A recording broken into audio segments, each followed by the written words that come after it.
ఓం శ్రీ మాత్రే నమః. అందరికీ నమస్కారం అండి. ఈరోజు ఈ వీడియోలో మనం మిథున రాశి వారి యొక్క పూర్తి జాతక ఫలితాల వివరణ తెలుసుకుందామండి. ఆగస్టు 3వ తేదీన ఈ రాశి వారికి ఈ రాశి వారు ఎవరైనా మన ఛానల్ని కొత్తగా చూస్తున్న వారు ఉంటే సబ్స్క్రైబ్ చేసుకుని వాళ్ళు దయచేసి సబ్స్క్రైబ్ చేసుకొని ఈ వీడియో మీకు నచ్చినట్లయితే లైక్ చేసి మాకు సపోర్ట్ చేయడం మాత్రం మర్చిపోకండి. మరి ఈ రోజున జరిగేటటువంటి ప్రధానమైన అంశాల గురించి తెలుసుకుందామండి. ఈ రోజు అయితే జాగ్రత్తగా ఉండవలసినటువంటి అంశంగా చెప్పుకోవచ్చు.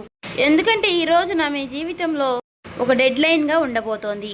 ఎందుకు అంటే కనుక మధ్యాహ్నం 2:30 తర్వాత మీ జీవితంలో ఊహించినటువంటి ఒక మార్పు అనేది రాబోతుంది. శ్రీ సమ్మక్క సారక్క జ్యోతిష్యాలయం గురువు గారు విజయరాజ్ గారండి. ముఖం చూసి లేదా చేయి చూసి ఫోన్ కాల్ ద్వారానే జాతకం అనేది చెప్పబడును. స్త్రీ పురుష వశీకరణ కూడా చేయబడును. చెడు ప్రయోగాలు, గుప్త నిధులు, అలాగే ఏ సమస్యలకైనా మీకు పరిష్కారం అనేది 100% చేయబడును. వ్యాపార సమస్యలు, పెళ్లి సమస్యలు, రాజకీయ సమస్యలు, విదేశీ ప్రయాణం, ధనం నిలకడగలేకపోవడం, భార్యాభర్తల సమస్యలు, అత్తకోడల సమస్యలు, హస్తగాదాలు, అప్పుల బాధలు, ఇలా ఏ సమస్యలకైనా ఈ గురువు గారు 100% మనకు జాతకం అనేది చెప్పబడును. మీరు ఎక్కడున్నా సరే ఈ గురువు గారిని ఫోన్ కాల్ ద్వారా సంప్రదించవచ్చు. ఈ గురుగారు ఫోన్ నెంబర్ వచ్చేసి 9100263308 అండి. మీరు ఏ సమస్యలతో బాధపడుతున్నా ఒక్కసారి గురువుగారిని సంప్రదించి చూడండి. సమస్య అనేది పరిష్కారం గురువు గారిది. చాలా నమ్మకమైన గురువు గారండి. మీరు ఒక్కసారి ట్రై చేసి చూడండి, చాలా చక్కగా చెప్తారు. ఆ 2:30 దాటక ముందే మీరు ఒక ఫోన్ కాల్ ద్వారా కానీ ఏదైనా సరే ఒక విధంగా ఒక వార్త అనేది వినవచ్చండి. ఒక వ్యక్తి మీ తలుపు తట్టవచ్చు. ఆ వ్యక్తి ఎవరై ఉంటారు? ఆ వ్యక్తి ద్వారా ఆ వార్త వినగానే ఒక్కసారిగా మీ గుండె జల్లుమంటుంది. ఇది ఒక షాకింగ్ న్యూస్ గా చెప్పుకోవచ్చు. అయితే ఈ వార్త మిమ్మల్ని భయపెట్టేటటువంటి వార్త కూడా కావచ్చండి. లేదంటే ఒక ఆనందంతో ఉక్కిరిబిక్కిరి చేసేటటువంటి ఒక శుభవార్త అయి కూడా ఉండవచ్చండి. మరైతే ఈ వీడియో మీ జీవితాన్ని తప్పకుండా మలుపు అయితే తిప్పబోతుందని చెప్పుకోవాలి. కాబట్టి ఈ వీడియోని మీరు ఎక్కడ కూడా స్కిప్ చేయకుండా చివరి వరకు చూస్తేనే మీకు అప్పుడు ప్రతి ఒక్క చిన్న విషయం కూడా క్లారిటీగా మీకు అర్థమవుతుందండి. ఇక సాధారణంగా ఏంటంటే ఈ రాశి వారు చాలా అంటే చాలా తెలివిగా ఉంటారు. చాలా గొప్ప తెలివితేటలను కలిగిన వారై ఉంటారండి. అలాగే దురదృష్టి కలిగిన వారిని కూడా చెప్పుకోవచ్చండి. అలాగే మీకు ఏదైనా ఒక విషయం జరిగే ముందు ఒక రకమైనటువంటి సూచన, అంటే అది అంతర్బోధ, అంటే ఇలా జరుగుతుంది అని చెప్పేసి మీ మనసుకి కనిపిస్తూ ఉంటుంది. కానీ ఈ మధ్య కాలంలో మీ మనసు మొద్దుబారిపోయినట్లుగా మీకు కూడా అనిపిస్తుంది కదా. అంటే మీరు అనుకున్నవి ఏది కూడా పూర్తిగా వర్కౌట్ కావడం లేదండి. గత కొన్ని రోజులుగా ఎదుటివారు కూడా మిమ్మల్ని అర్థం చేసుకోవటం లేదనేటటువంటి బాధగా, అది కూడా మీలో ఒక వంతు బాధగా ఉంది. మరైతే మీ గుండె లోతుల్లో ఏదో ఒక అద్భుతం అనేది జరగబోతుంది అని చెప్పేసి మీరు మాత్రం మనసులో పూర్తిగా ఏదో ఒక విషయంలో నమ్ముతూనే ఉంటారు. అయినప్పటికీ గత కొన్ని సంవత్సరాలుగా మీరు ఒక గందరగోళమైనటువంటి పరిస్థితులు అనేది చిక్కుకున్నారండి. చెప్పాలంటే ముఖ్యంగా ఒక ఆర్థిక పరమైనటువంటి విషయంలో కావచ్చు, లేదంటే ఒక డాక్యుమెంట్స్ విషయంలో కావచ్చండి, లేదా భూమి విషయంలో కావచ్చు. ఇలా మీరు ఎదురు చూపులు చూస్తూ ఉన్నారు. అసలు ఇది జరుగుతుందా లేదా అని చెప్పేసి ఒక రకమైనటువంటి సంఘటనతో సంవిధ్యంలో మీరు కొట్టుమిట్టు ఆడుతున్నటువంటి పరిస్థితులు కూడా కనిపిస్తూ ఉన్నాయండి. మరైతే మీరు బాగా నమ్మినటువంటి కొంతమంది వ్యక్తులు కూడా మీ మీద నెగిటివ్గా సమాచారం అనేది చేస్తూ ఉండటం. అయితే రేపటి రోజున మీకు మధ్యాహ్నం ఈ టెన్షన్స్ కానీ, లేదంటే తర్వాత జరగబోయేటటువంటి అంశం గురించి కానీ తెలుసుకుంటే ఇది మీకు చాలా చాలా ప్రత్యేకంగా మీ జీవితంలో ఉండబోతుంది. ఇప్పుడు అసలు విషయానికి వస్తే కనుక రేపటి రోజున మధ్యాహ్నం 2:30 లోపు మీకైతే ఒక వార్త అయితే అందుతుందండి. ఆ వార్త ఏమిటి అంటే కనుక ఆ వార్త మీ జీవితాన్ని ఎన్నో మలుపులు తిప్పుతుంది. అంటే దీని గురించి మీరు ఎప్పుడో ఆశలు వదిలిపెట్టుకున్నటువంటి ఒక పాత విషయం గురించి ఆ చర్చ అనేది కావచ్చు. అదేంటంటే మీ ఆస్తి తగాదాలు ఏదైనా, ఇలా దానికి సంబంధించి మీ యొక్క విజయానికి కారణం కావచ్చు, లేదా ఎంతో కాలంగా మీరు ఎదురు చూస్తున్నటువంటి ఒక విదేశీ ప్రయాణం అయి ఉండవచ్చు.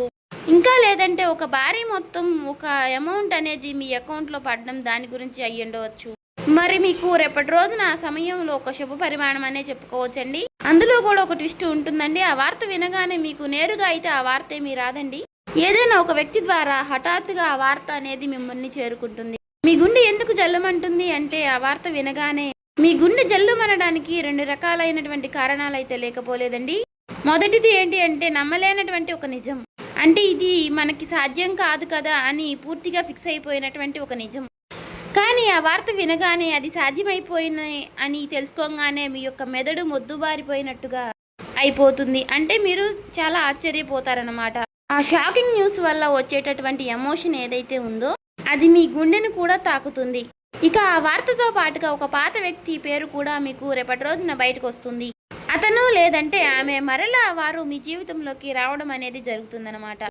వారు వచ్చారా అనేటటువంటి ఒక షాకింగ్ అనేది మీలో కలుగుతుందండి.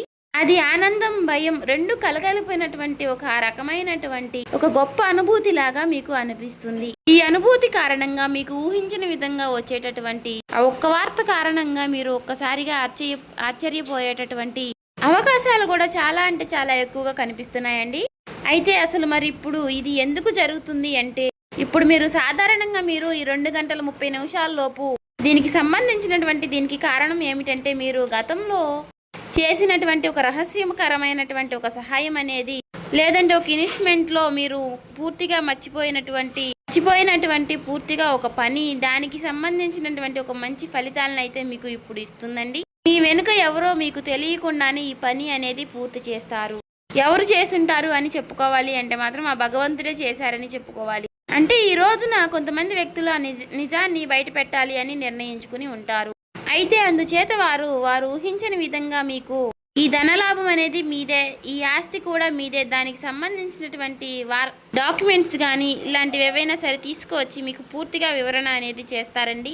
వీటన్నిటిని చూసుకుంటే కొంచెం రెస్ట్ తీసుకునేటటువంటి ప్రశాంతకరమైనటువంటి రోజు అని చెప్పుకోవచ్చు. ఊహించిన విధంగా వారు చెప్పడం వల్ల మీకు కొంచెం ఆశ్చర్యకరంగా అనిపిస్తుంది. అయితే దీనికి మరొక రీజన్ కూడా ఉందండి.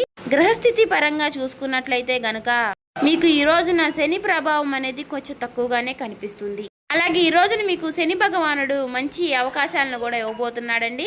రాహువుల యొక్క సంచారం, గురు దృష్టి మీ యొక్క రాశి యొక్క పైన కూడా పడిందండి. కాబట్టి ఈ 2 గంటల 30 నిమిషాలు అనేది ఈ రాశి వారికి ఒక ముహూర్తం లాంటిది అన్నమాట.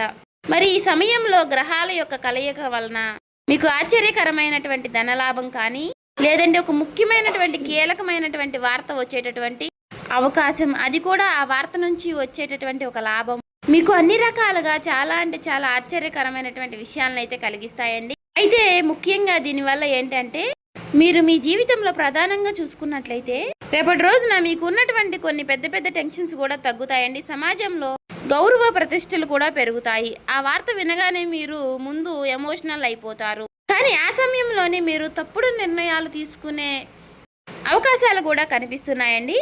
అంటే అలాగే ఏదైనా మీరు కొంచెం అంటే మీకు బీపీ అనారోగ్య సమస్యలు ఉన్నవారు కూడా ఆవేశపడిపోయి తొందరపడి నిర్ణయాలు తీసుకోకుండా కొంచెం ప్రశాంతంగా నిర్ణయాలు తీసుకోవడం, సమర్థవంతంగా ఎదుర్కొనేటటువంటి ప్రయత్నం అనేది చేయాలండి. అటువంటి శక్తి ఉన్నప్పుడు ఏ విధంగా కూడా మనం భయపడాల్సిన అవసరం అయితే లేదండి. ప్రతి ఒక్క మనిషి విషయంలోనూ కూడా శుభవార్తలు అశుభవార్తలు సాధారణం. ఒక్కొక్క రోజు మనకు చాలా ప్రశాంతంగా అనిపిస్తుంది, ఒక్కొక్క రోజు అసలు ఈ రోజే బాగాలేదు, చాలా ఒత్తిడిగా ఉంది, నిద్ర లేచినప్పటి నుంచి ఎవరి ముఖం చూసాము అన్నట్లుగా ఒక రకమైనటువంటి ఫీలింగ్ అనేది మనలో కలుగుతూ ఉంటుంది. అలా ఒక్కొక్క రోజు ఒక్కొక్క రకంగా ఉంటుంది అన్నమాట. కాబట్టి ఒక్కొక్క రోజు మనకు సంబంధించినటువంటి పనుల్లో కొన్నిటిలో ప్రశాంతత అనేది కనిపిస్తుంది.